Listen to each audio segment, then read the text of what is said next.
Welcome. It is another Tuesday, and we are back for Tuesday Tips. So, this week we're going to be talking about how to use technology to simplify daily tasks for our aging loved ones. So, welcome again, Tuesday Tips. We're talking about an exciting and yet an empowering topic for our aging adults to help simplify their daily life at home.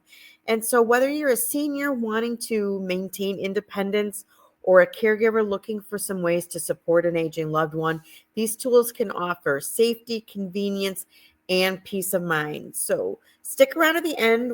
As you can see, we have a new guide, a new free guide that's available, and I'm going to share how you can get your hands on that. It will help.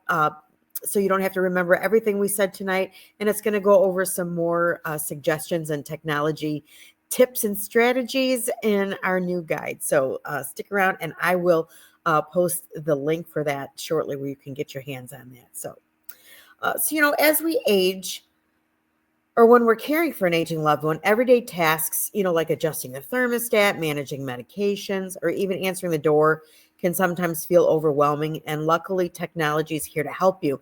And we've said many times by the year 2030, all baby boomers are going to be age 65 years or older. Imagine everyone. We've talked about being a shortage of senior housing. We talked about people wanting to age in place, so stay in their home that they've invested and they don't want to give up. They've spent all those years to pay off their house and build up a little nest egg, and they don't want to give all that to senior housing. And not that one choice is better or worse than the other. This is just what we're seeing. This is one of the trends that we talked about when we did our Tuesday tips on the senior care trends for 2025. So people are wanting to stay at their home as long as possible. So in order for that to happen, we've got to have some safety mechanisms in place to allow them to continue to be as independent as possible with a little help, and to make sure that the family has peace of mind that they're doing well still on their own. So, we use, just for example, we use Alexa, and a lot of people, it started out, turn off the lights and things like that. And there's even voice controls that you can say, good night, Alexa, good night, whatever program you're using, and then the lights automatically go out. So to if an aging loved one is getting up with their walker and they're walking away, and the light switch isn't maybe on their path to the bedroom, and they can say good night, or Alexa, turn the lights off, well, then that's one less thing that they have to do. So but what a lot of people don't, and my daughter told me this, and I use it a lot now. I didn't think of it as using it for reminders. I mean, I'd use it to play certain music. I'd use it to do things like that. But it's very good for setting reminders. So, for example, we live in a very rural area, and we are 25 minutes to the closest Walmart. If we need an emergencies groceries, we have to drive 15 minutes to the dollar store to get something. And so I live on lists. So one of the things that I use one of the things that I use Alexa for is frequent reminders. And so I will, if I run out of something, I open the fridge and I use the last thing, I'll say, Alexa, add, gallon of milk to the grocery shopping list. And so when I go to the grocery store, I pull up my Alexa app on my phone, and I have my grocery list right there. I don't have to write it down. All I have to do is remember to tell Alexa. You can use the same thing for medicine. So you can say, Alexa, you can program it on your phone, and if you need a little help, that's okay. I mean, it took me a bit to be able to use all these technologies, but you can even say, Alexa, remind me every day at 8:00 to take my medications. And then Alexa will say, okay, it's 8:00, time to take your medications. So that might be a less expensive way if your aging loved one just needs that verbal reminder. But we're going to talk about some other things when we talk about medications, that there are some more sophisticated medication dispensers that will alarm. You can use a voice and say, it's time to take your medicines. The drawer will open with the proper medicines. And if for some reason they don't take them, or then there's an app that a contact person can get notified and said, so and so missed their morning medications today. So there's a lot of sophisticated things with AI and with technology, lots of things. It all depends on what you're comfortable with and what your aging loved one is comfortable with, because that still is, my mother-in-law just recently passed away. Well, it's been a year now in April, and my mom is 86, and neither one of them use technology of any kind. And so, there are barriers to technology, but we're going to talk a little bit about that too. There's other ways, like there's a smart thermostat example, like with just a tap of your phone, you can adjust the temperature without leaving your seat or getting up. There's gadgets for health and safety. So here's where we were talking about medication reminders. Hero is one of the medication systems that we like to recommend, and that works really well. And emergency alert system. Everybody's heard this was probably one of the first technologies that kind of came out, was our life alert, or you wear a pendant or a bracelet or something, and you could push a button. Or even now, our smartwatches can detect falls. That happened to me. I fell in the garage. It was a rainy day. The garage was slippery. I had flip-flops on, and I was in a hurry. The cats were in the garage shooing everybody out, and I slipped and I fell down. And right away, my watch detected a fall, and my watch wanted to know if I wanted to dial 911. And I'm like, no, no, no, no, I'm fine, I'm fine. But so there's lots of things that you can use, a life alert or a smartwatch for that matter. So we're going to talk about a lot of those. Just want to say, Gary, thanks for stopping by and giving us the thumbs up. I appreciate it very much. Gary is an old dear friend of mine from way back when.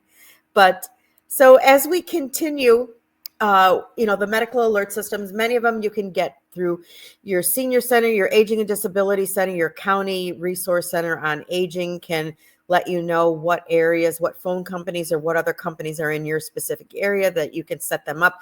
A good average price of those is around $35 a month. And this can really get help quickly and give you some peace of mind that if something happens that they have this on. So they can be really lifesavers in situations where every second matters. And, even some of them can connect directly to a caregiver's phone as well. Some other home monitoring tools, there's cameras, motion sensors. A lot of people have gotten creative using baby, cameras.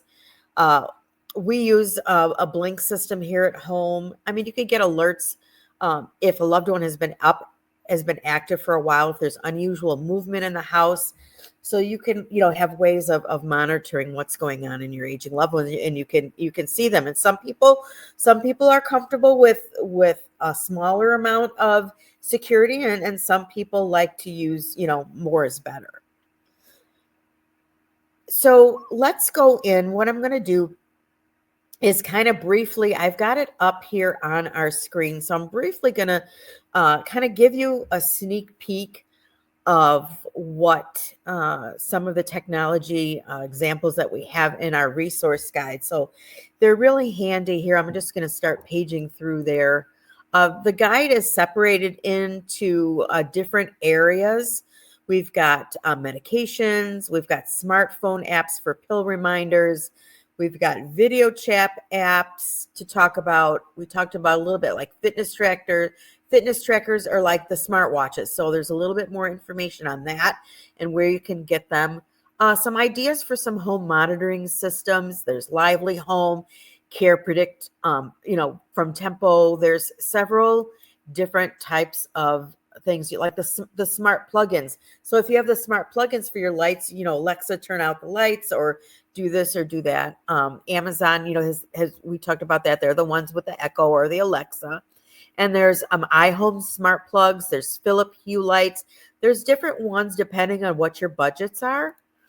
And then as we go through, there's a safety and security. So we talked about the life alerts. We talked about security cameras. The Ring doorbells are really nice. They can see who's at the door and whether or not they want to answer it or not. So that's a really nice security feature. And then we've got entertainment and education. We've got your streaming services. We've got your ARP, which is, staying sharp, games and videos, audio books. We've got Kindle readers, lots of different types of things here. One of the things is a bonus of this is this, using some of this technology will really help you spend a little bit of extra time with your aging loved ones because you want to teach them how to use it. And so that's another way for the grandkids or the great grandkids or even, their kids to spend some quality time with them and teaching them how to use the technology. So we've got different places where you could get things like this. And one of the things we talked about earlier, and I said that we would mention it, is one of the barriers to aging adults using the technology is just that they're not comfortable using it. So look in your area, a lot of libraries, senior centers, again, your local government, county agency on aging, they give classes and they give workshops and on how for seniors on how to use technology and things like that.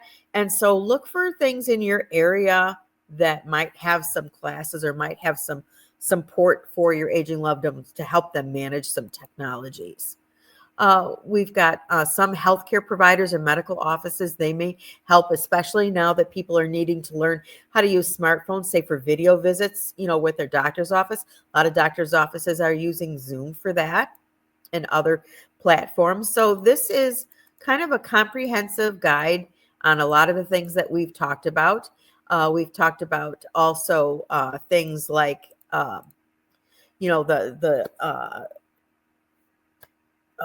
the jitterbug phones. We have mentioned a lot of these things in technologies, and we're also going to have our blog post. So watch for our blog post. It's going to kind of accompany this. The blog post will be out Wednesday. We always share the link for it on our Facebook page, and that's going to be something in writing. If you're one of those people that like to have something that you can print out, if also we have the guide that you can get and then download that. So we've got many different ways that you can help and learn about this technology. So share this with your family, and we encourage you to, help an aging loved one be able to be as independent as possible, as long as possible in their home, but also, keeping them safe and also giving you that peace of mind. So with that being said, we're going to go ahead and wrap up another Tuesday Tips, and we will see you back here next week. Take care and have a great rest of the week.